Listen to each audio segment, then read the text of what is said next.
Pria ini memiliki daya ingat yang sangat kuat. Dia sedang berbicara dengan kekasihnya, ketika dia tidak sengaja melihat perampokan di TV. Melalui tindakan sutradara, dia tidak berani menatap langsung ke reporter. Shawn tahu sutradara adalah pelakunya. Disebut polisi. Keesokan harinya, Shawn datang untuk mengklaim hadiah tersebut. Namun, dia dibawa ke ruang interogasi. Polisi menduga bahwa dia dan direktur lainnya adalah kaki tangan. Karena polisi tidak percaya kamu bisa menyelesaikan kasus hanya dengan melihat video. Percaya atau tidak, terserah Anda. Setelah itu, dia bangkit dan pergi. Tak disangka, polisi tidak melepaskannya. Pada titik ini, Shawn melihat perhiasan di polwan itu. Katanya, faktanya, saya memiliki kekuatan super. Lalu beritahu polisi, neneknya yang sudah meninggal hidup dengan sangat baik. Jangan buang uang untuk membeli kertas nazar lagi. Kemudian, Shawn merentangkan tangannya di depan kedua polisi itu. Aku tahu kalian berdua sudah memiliki sesuatu bersama. Keduanya berdiri diam dan tidak mengatakan apa-apa. Shawn berbicara kepada polisi di belakang lagi. Kapan pernikahan akan diadakan? Tanggal 1 Mei bagaimana Anda tahu? Apakah Anda mendaftar ke kelas dansa untuk mempersiapkan pernikahan? OMG, kamu sangat berbakat. Ayolah, siapa yang akan percaya omong kosong ini? Namun, rekan-rekannya menyatakan percaya diri. Kalau tidak percaya bisa ke ruang tahanan nomor 2. Buktinya ada di kotak sepatu di sebelah kiri. Dia langsung pergi ke ruang tahanan nomor 2. Akibatnya, mereka benar-benar menemukan bukti. Ternyata Shawn telah mengamati barang-barang di meja polisi wanita itu. Dari panggilan telepon, dia tahu bahwa semua barang itu dibeli untuk neneknya. Kemudian dia melihat polisi itu sedang berlatih menari. Ini jelas tarian pernikahan. Dan orang ini adalah seorang narapidana di ruang tahanan 2. Shawn melihat bukti di bajunya, jadi dia memperingatkan. Tanpa diduga, dia menepisnya dengan sepatunya. Adapun dua polisi lainnya. Saat menginterogasi Shawn, polisi itu menyentuh rambut gadis itu. Dari situ, Shawn berspekulasi, keduanya bukan suami istri. Diam-diam berkencan satu sama lain. Kemampuan Shawn menarik perhatian polisi. Mereka mengundangnya untuk membantu menyelidiki kasus penculikan. Bocah ini memiliki kemampuan ingatan yang super kuat. Anak laki-laki itu menutup matanya. Katakanlah papan dengan X rusak. Nama pelayan restoran itu adalah Mary. Ada 3 orang di restoran yang memakai topi. Wanita tua itu memakai topi dengan bunga. Orang tua itu memakai topi berbentuk singa. Terakhir, sang koki memakai topi koki.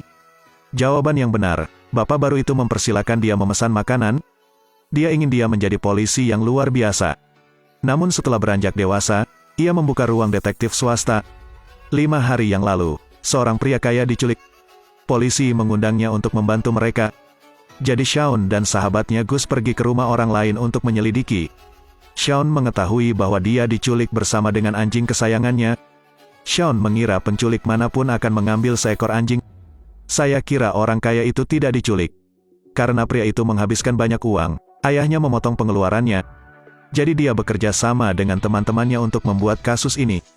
Tujuan utamanya adalah untuk menipu uang ayahnya. Tapi ini hanya spekulasi Shawn, tidak ada bukti. Polisi tidak akan mempercayainya. Jadi keduanya mengikuti petunjuk, ke sebuah rumah kecil di hutan. Berkat teleskop, lihat anjing orang kaya itu. 2 orang senang mati. Anjing itu ada di sini, jadi pasti orang kaya itu juga ada di sini. Shawn segera memberitahu polisi. Polisi langsung mengepung tempat itu. Pada titik ini, anjing itu berlari ke arah Shawn. Dia melihat darah di tubuh anjing itu. Ketika dia memasuki ruangan, orang kaya dan temannya sudah mati. Adegannya adalah, setelah penculik takut bunuh diri, Shawn merasa tidak enak. Orang kaya itu ingin menipu uang ayahnya. Uangnya belum sampai. Bagaimana bisa kalian berdua melakukan ini? Namun polisi menghukum penculiknya.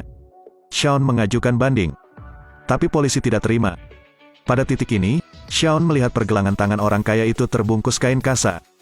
Dia pasti terlibat dalam kasus ini. Jadi Shawn mendatangi ayahnya, ingin dia membimbingnya. Saat ini, ayahnya menyuruhnya untuk menutup mata dan mengikuti tes lagi. Orang tua di pojok memakai topi putih. Anak laki-laki yang memakai tutup botol kuning. 2 supir truk. Seseorang yang memakai topi dengan nama perusahaan di atasnya. 1 orang memakai topi dengan nama biro iklan. Gadis di sebelahnya mengenakan topi putih. Sayangnya, dia sudah menikah. Terakhir, pelayan memakai topi restoran. Sang ayah sangat senang. Jadi dia menginstruksikan dia untuk tidak mengabaikan setiap detail dari kasus tersebut. Kemudian Shaun menemukan saudara perempuan orang kaya itu membawa tas hitam. Dalamnya seperti tebusan. Jadi Shaun membeli tas yang identik. Kemudian memasukkan uang ke dalamnya. Berbaris 5 lembar. Baris mendatar 4. Ada sekitar 5 juta dolar di dalam tas. Shaun berspekulasi, orang kaya itu membayar uang tebusan. Jadi 2 orang datang ke rumahnya. Kata bos, kasusnya sudah berakhir. Saudaraku, pembunuhnya belum ditemukan. Siapa pembunuh sebenarnya? Itu dia. Apapun anakku, saya juga tidak membunuh anak saya. Dia tidak benar-benar ingin membunuh, tetapi pembunuhan. Tanggal kejahatan. Dia mengambil 5 juta. Membuang uang tersebut ke tempat sampah sesuai petunjuk penculik. Tapi dia melihat mobil yang dikenalnya datang. Dan pengemudinya adalah sahabat putranya. Dia yakin mereka ada di rumah di hutan. Ketika dia tiba di rumah itu, mengetahui bahwa putranya tidak diculik. Oleh karena itu memukulnya. Kepalanya membentur sudut meja lagi. Mati di tempat. Saat ini, teman putranya mengambil kembali 5 juta. Dia mengeluarkan senjatanya. Tetapi sebelum dia dapat menembakkannya, ayahnya datang untuk mencurinya. Menyuruhnya duduk. Lalu bunuh dia. Kemudian dia menghapus sidik jarinya, menyamarkan pemandangan itu. Kata bos. Dia mengatakannya seperti itu. Apakah Anda punya bukti? Setelah itu, dia mengusir mereka. Saat ini, Gus mengaku sudah melihat tagihan vaksinasi rabiesnya. Ini mengingatkan Shaun bahwa di TKP, mulut anjing itu terluka. Itu adalah bekas gigitan yang tersisa saat dia menggigitnya.